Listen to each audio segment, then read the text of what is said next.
What's up, guys? Lance, the Obscure Movie Guy, coming to you once again with another fun-filled, fact-filled video that you probably won't care about, but we're going to do it anyways, trying to change the world one post at a time. Now, if you guys have been following me, which you should, many moons ago, actually almost a couple years maybe at this point, I went ahead and one of the very first independent directors and films that I ever did a review on as far as from the independent circuit was for Jason Pitts in When the Stairs Creak. It was a short film that he did, and it was really good, got a lot of accolades, did really well in the independent film circuit. And then I went ahead and backed that up with a review of his fan film, Voorhees, Night of the Beast, where Jason Voorhees takes on Bigfoot, and it is a really, really good fan film. I highly recommend y'all check it out. And then he backed that up with Night After the Beast, which is going to be like an interlude heading into the actual sequel of that movie. It was about 18 minutes long and kind of introduced us to some characters that we might see heading into the actual sequel for Voorhees, Night of the Beast. And in the midst of all of that, he decided that he wanted to try his hand at his first full-length feature film, not a fan film, and that's what we're going to talk about today. We're going to do a trailer reaction for him as this movie gets set to go out for post-editing, distribution, and out into the world. So let's take a look at The Forest Through the Trees and see what it's all about.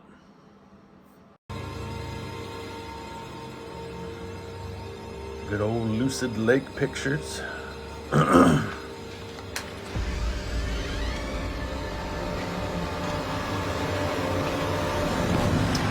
Down. It's cool in a mask.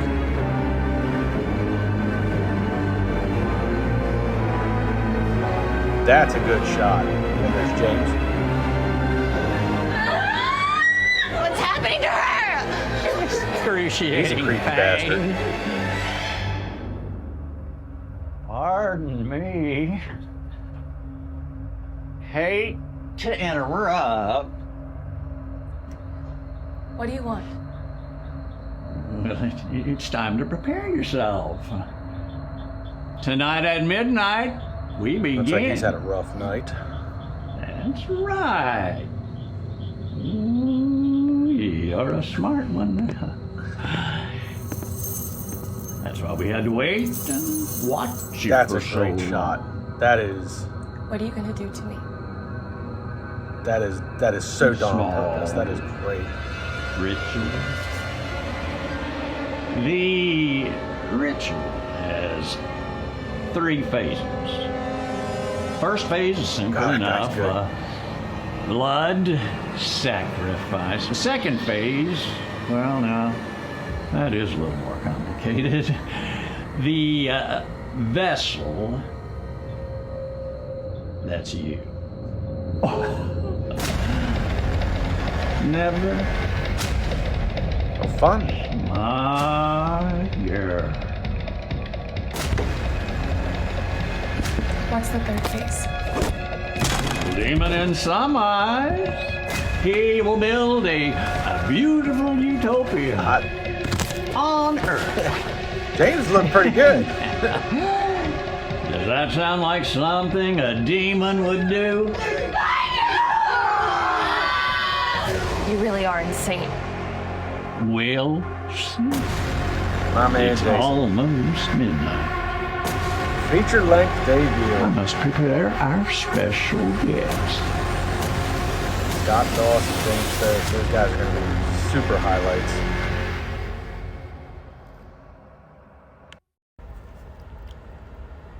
In the eerie depths of The Forest Through the Trees, audiences are plunged into a world where love and sacrifice blur the lines between life and death. The film follows Chloe and her stepfather Ken as they grapple with the haunting disappearance of Kathy, Chloe's mother and Ken's wife. A year of anguish passes until, aided by Chloe's friend Ava, they embark on a desperate quest fueled by a cryptic clue that unravels a sinister secret, a dangerous demonic cult lurking in the shadows. At its core, The Forest Through the Trees delves into the profound theme of sacrifice, What lengths will one go for the person they love? Will they risk their very life or perhaps their soul? This existential question looms large as Chloe, Ken, and Ava confront terrifying adversaries in their quest to unravel the mystery and find Kathy. The film also explores sub-theme of blindness to the oblivious, highlighting how often we overlook the dangers and truths right before our eyes, adding layers of suspense and psychological depth to the narrative.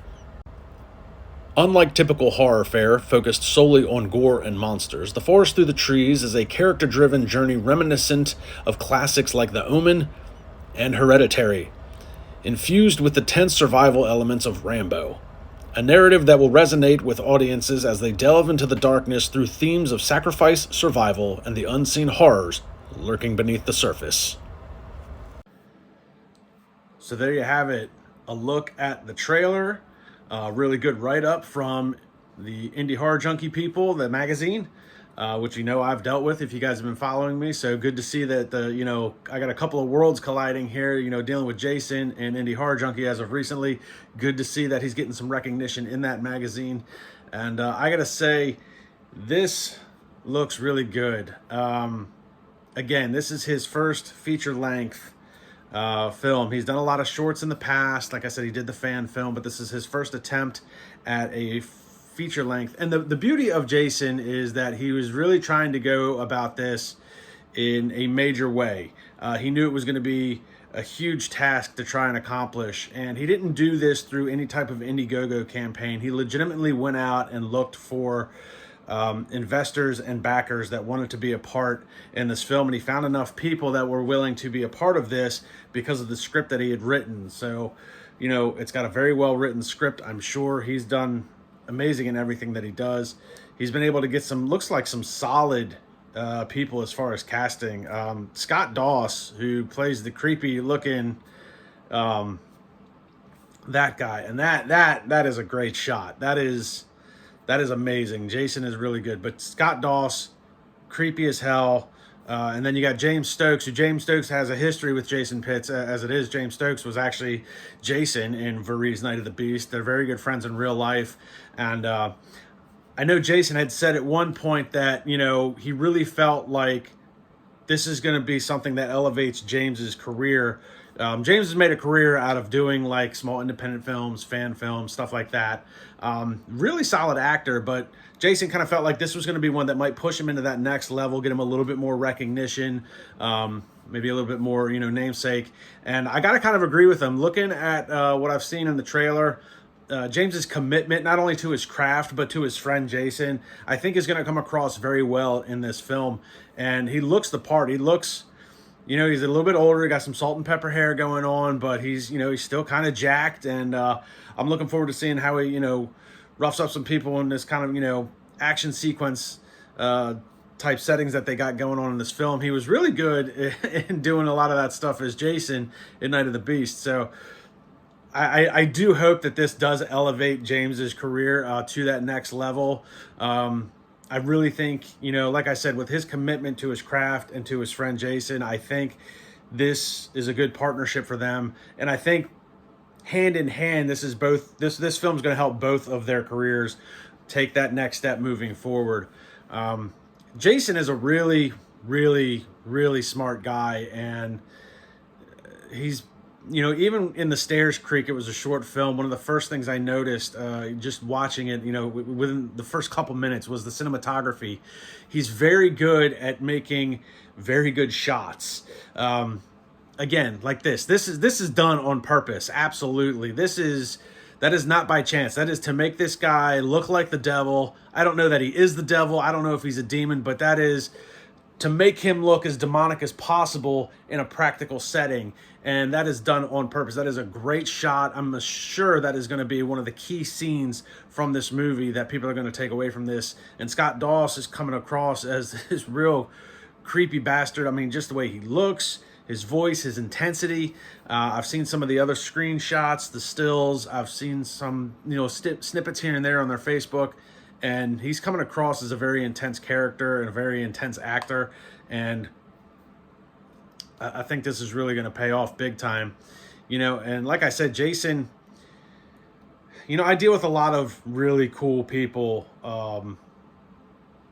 in different independent factions. You know, you've heard me talk about Rick Danford and Acrostar and Steve Herman and Mira, and they are all really amazing at everything that they do. Like Steve Herman is an amazing writer, incredible writer. Rick Danford, probably one of the hardest working guys I know in the industry, independent film wise, doing everything that he does. And he's done a lot in a little bit of time. You know, and Anne is just a consummate professional in everything that she does. But like for me, Jason is like all of those people wrapped up into like one. He is just so, everything he does has a specific purpose for the film, for the writing, and that's something that even translates into his everyday job working in Arkansas. Is something that, you know, he does everything with a specific purpose for the production. And that's not a knock against any of the other people, because they all do incredible work. Jason just seems to be like the total package with that. He can do anything. I've seen him act, I've seen him write, I've seen him produce, I've seen him edit. Like everything is done with a specific purpose with this film, and all of the other things that he's done. He's really incredible. You know, where certain other people like Steve excels massively at writing. His writing is unbelievable. His directing is incredible. I don't know what he's like on film. You know, he doesn't come across to me as much of an actor, but he does a lot of things behind the film. And Myrna is like a logistics expert. She is beautiful at producing and getting the word out on the films, you know, advertising, marketing, networking, stuff like that. And then you've got Rick Danford, who's like, man, he kind of reminds me of Gene Kelly. It's like he can act, he can sing, he can dance. You know, it's like, what doesn't Rick do? And he's done so much in a little bit of time. So, I mean, like I said, I work and deal with a lot of great people, but Jason is just like, you know, I really feel like he's on the cusp of getting that next level with his recognition, which I really hope for everybody moving forward, because they all do incredible work. But Jason is just, like I said, he's got a lot of accolades with a lot of the other stuff that he's done. This movie looks incredible. If there wasn't Indiegogo, I would have contributed. But like I said, he went out and found some actual investors and backers to make this happen. And, you know, it's being set out for distribution. And, you know, the distributors have already come back to him being like, hey, what else do you have lined up? And, you know, they were really impressed with the work that the film that he submitted, you know, and they want more from him. And it's like, he wasn't, you know, he's got other things written, but I don't know if he feels he can get the backing again for another feature length film, which I hope he does. But, you know, so he's got a couple things on tap, hopefully. But right now it's Forest Through the Trees. Don't know when it's set to drop. They're trying to do the rounds on the podcasts and the YouTube channel. So I said I would do a trailer reaction for him. So it looks amazing. It sounds amazing, you know, from the write-up from Indie Horror Junkie. So good things are coming down the pipeline for Jason. You know, and guys, stay tuned, because we've got a lot of things coming from Acrostar. Return of the Corn Zombies is coming. Velocity Kings is coming from Rick Danford. So a lot of things coming down the pipeline with all of these people that I've talked about, and everything that Jason's got going on. I really wish him the best in this next endeavor. Him and James and you know, Scott Dawson, like that's a good dynamic trio right there. And that's nothing against any of the other actors or actresses in the film. I just feel like those two guys are going to be the standouts for sure. And like I said, James did an incredible job in Voorhees Night of the Beast. Jason has done an amazing job with acting in other things that I've seen him in. He was Mr. Freeze in a Batman fan film that had an amazing monologue at the end. The film itself, kind of wishy-washy, but James's part was great. So lots of good things coming down the pipeline. Guys, stay tuned for these things. I'm going to leave a link in the description to check out Forest Through the Trees on Facebook. Like, follow, subscribe to them. Like, follow, subscribe to my YouTube channel. Check out Indie Horror Junkie with Rick Danford. Check out Acrostar Films with Ann Myrna and Steve Herman. And I will see you guys in the next video.